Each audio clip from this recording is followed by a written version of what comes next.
প্রতি শনিবার একই ঘটনা ঘটে। শ্বশুরবাড়ি থেকে ফিরে এলেই আমি যেন হঠাৎ অজ্ঞান হয়ে যাই, একদম ঠিক 2 ঘন্টার জন্য। প্রথমে ভেবেছিলাম ক্লান্তি, তারপর ভেবেছিলাম কাকতালীয়, কিন্তু ধীরে ধীরে বুঝলাম এর পিছনে কিছু একটা কারণ আছে, কিছুটা অস্বাভাবিক, কিছু ভয়ের। আমার নাম নওরিন, বিয়ে হয়েছে 3 বছর হলো রাহাতের সঙ্গে। আমরা আলাদা ফ্ল্যাটে থাকি, শান্তিতে নিজের মতো করে, কিন্তু প্রতি শনিবার দুপুরে শ্বশুরবাড়িতে যাই। এটা যেন অলিখিত নিয়ম। রাহাতের বাবা সোলাইমান সাহেব অনেক বড় পদে চাকরি করেন। তার কথাই শেষ কথা।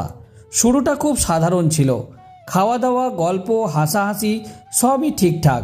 কিন্তু 3 মাস আগে থেকেই অদ্ভুত একটা ব্যাপার শুরু হলো। প্রথমবার যখন শ্বশুরবাড়ি থেকে ফিরে এলাম, শরীরটা কেমন জানি লাগছিল, মাথা ঘোরাচ্ছিল, চোখ জুড়িয়ে আসছিল। ভাবলাম একটু শুয়ে নিই, তারপর আর কিছু মনে নেই। জেগে দেখি ঠিক 2 ঘন্টা কেটে গেছে। দ্বিতীয়বারও একই ঘটনা ঘটে। তৃতীয়বার মনে হলো এটা আর কাকতালীয় না। চতুর্থবারের দিনটা আমি কখনো ভুলবো না। গাড়িতে বসেছিলাম, রাস্তায় লাইটগুলো চোখের সামনে ঝাপসা হয়ে যাচ্ছিল, মাথা ভারী, বুক ধরফর করছে। রাহাত, আমার খুব খারাপ লাগছে, আমি আস্তে করে বললাম। রাহাত এক হাতে স্টিয়ারিং ধরে অন্য হাত আমার কপালে হাত রাখল। জ্বর তো নেই? আবার শুরু হলো। তার গলায় বিরক্তি স্পষ্ট। আমি কষ্ট পেয়ে বললাম, প্রতি শনিবারই এমন হয়, শুধু ওখান থেকে ফেরার পর। সে হেসে উঠল, ঠান্ডা অদ্ভুত এক হাসি। তুমি কি বলতে চাইছো? বাবা তোমাকে কিছু খাওয়ায়? আমি চুপ করে গেলাম, কিন্তু আমার চোখে সব বলে দিচ্ছিল। নওরিন, প্লিজ এসব ভাবা বন্ধ করো, তুমি ক্লান্ত, এটাই সত্য। তার কথাগুলো আমার বুকের ভিতরে ছুরি হয়ে বিঁধছিল। বাসায় ফিরেই আমি সোফায় লুটিয়ে পড়লাম, চোখ বন্ধ হয়ে আসছিল। ঘুম না, এটা যেন জোর করে অচেতন করে দেওয়া। জ্ঞান হারানোর আগের মুহূর্তে দেখলাম রাহাত আমাকে একটা কম্বল দিয়ে ঢেকে দিচ্ছে।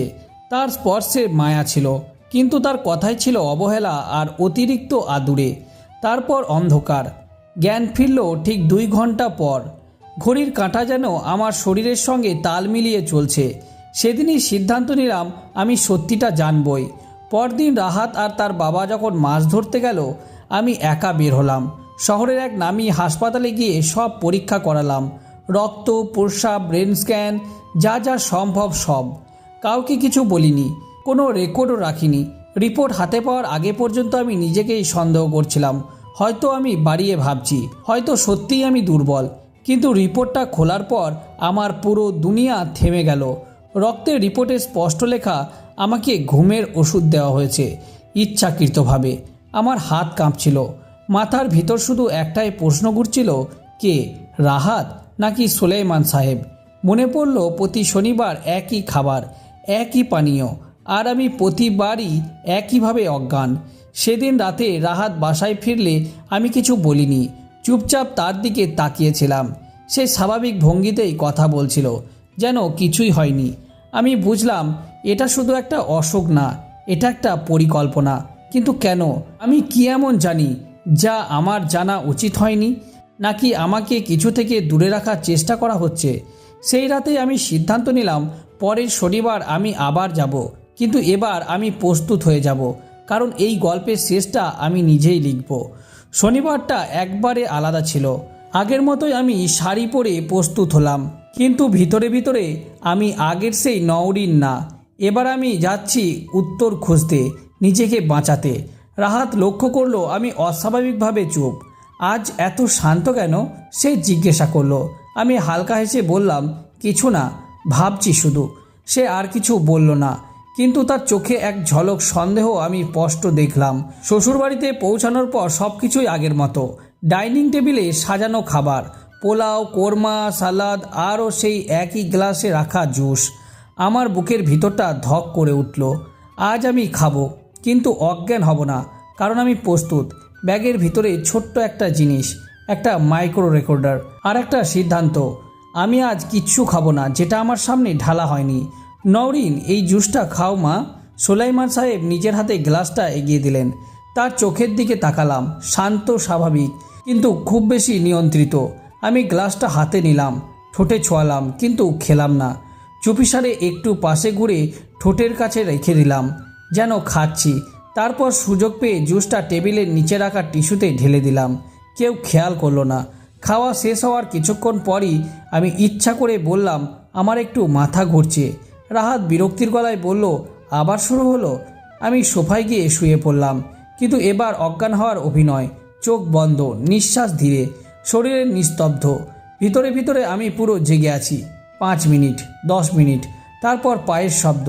2 জন মানুষ, রাহাত আর তার বাবা। আবার ঘুমিয়ে পড়েছে। রাহাত বলল, স্বস্তির নিঃশ্বাস ফেলল। ডোজ ঠিক ছিল। সুলাইমান সাহেব ধীর গলায় বললেন। আমার বুকের ভিতরটা যেন থেমে গেল। ডোজ মানে এটা ইচ্ছাকৃত? আর কতদিন এটা চালাতে হবে? রাহাত জিজ্ঞাসা করলো। যতদিন না কাজ শেষ হচ্ছে।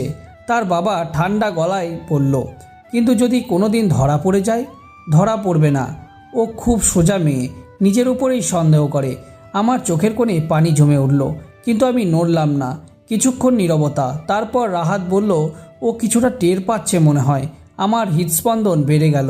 পেতে পারে, কিন্তু এখন আর পিছিয়ে আসার সুযোগ নেই।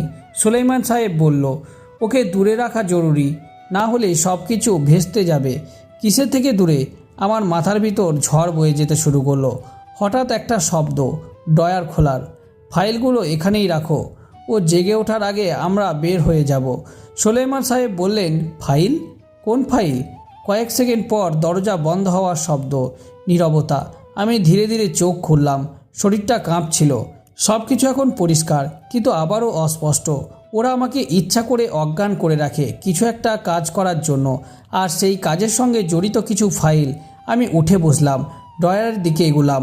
হাত কাঁপছিল, কিন্তু থামলাম না। ড্রয়ার খুলতেই দেখি একটা মোটা ফাইল, তার উপর বড় বড় করে লেখা আমার নাম, রাহাতের নাম, আর একটা অজানা কোম্পানির নাম।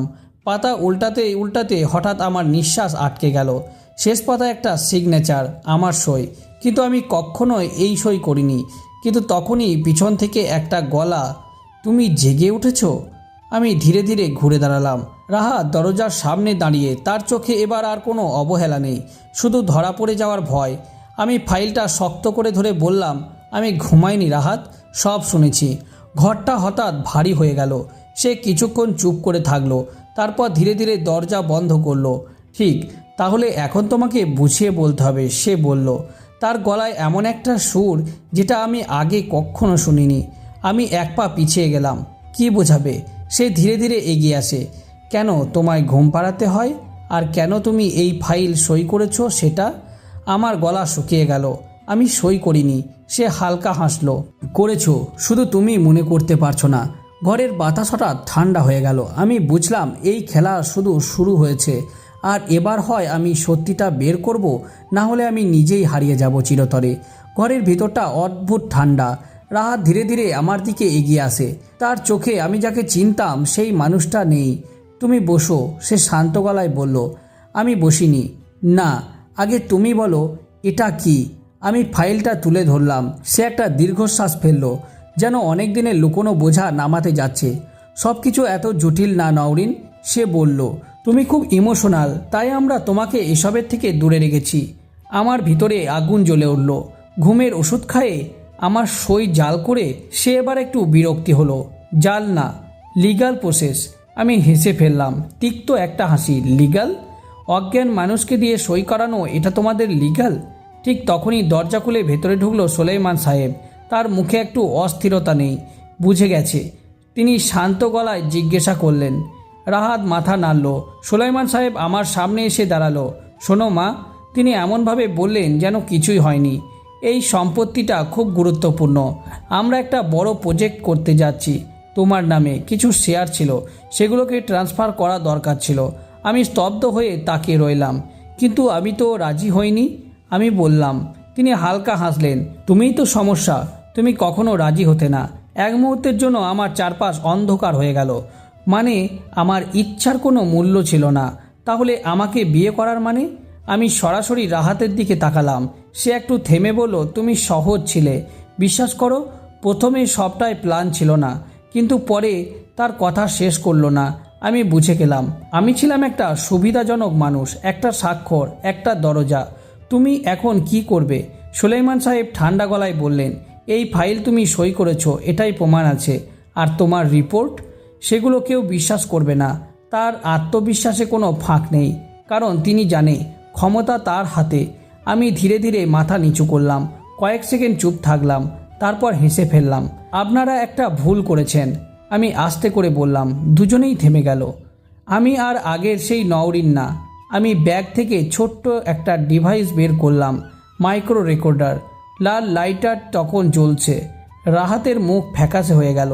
এটা এটা কি? আমি প্লে বাটনে চাপ দিলাম। ঘরের ভিতরে ভেসে উঠল তাদের কণ্ঠ। ডোজ ঠিক ছিল, ওকে দূরে রাখা জরুরি। ফাইলগুলো এখানে রাখো। নীরবতা একদম ভারী, চাপা নীরবতা। সুলাইমান সাহেবের চোখে প্রথমবারের মতো ভয় দেখলাম, খুব সামান্য কিন্তু ছিল। তুমি এটা নিয়ে কি করবে? তিনি ধীরে জিজ্ঞাসা করলেন।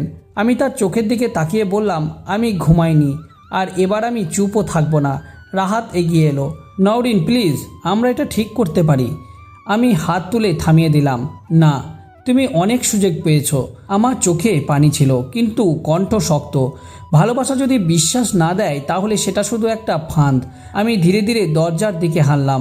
কেউ আমাকে আটকায়নি, কারণ এবার আমি অজ্ঞান না, আমি জেগে আছি।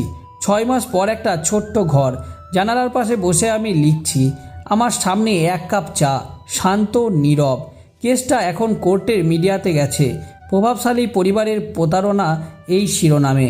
রাহাত সে এখন জামিনে আছে, কিন্তু তার চোখে সেই আত্মবিশ্বাস আর নেই। সুলাইমান সাহেব, তার ক্ষমতা এখনও আছে, কিন্তু তার নামের পাশে একটা দাগ পড়ে গেছে। আর আমি আর সেই মেয়ে না যে নিজের উপর সন্দেহ করত। আমি শিখেছি, কেউ যদি তোমাকে বারবার ঘুম পাড়াতে চায় তাহলে বুঝে নাও তুমি জেগে উঠলে তাদের সবচেয়ে বড় ভয়। আমি কলমটা থামালাম, জানালার বাইরে তাকালাম। সূর্যের আলো ধীরে ধীরে ঘরে ঢুকছে। আমি আস্তে করে বললাম, এই গল্পের শেষটা আমি নিজেই লিখেছি। সমাপ্ত। গল্প নীরব ঘুম। লেখক গল্পঘর।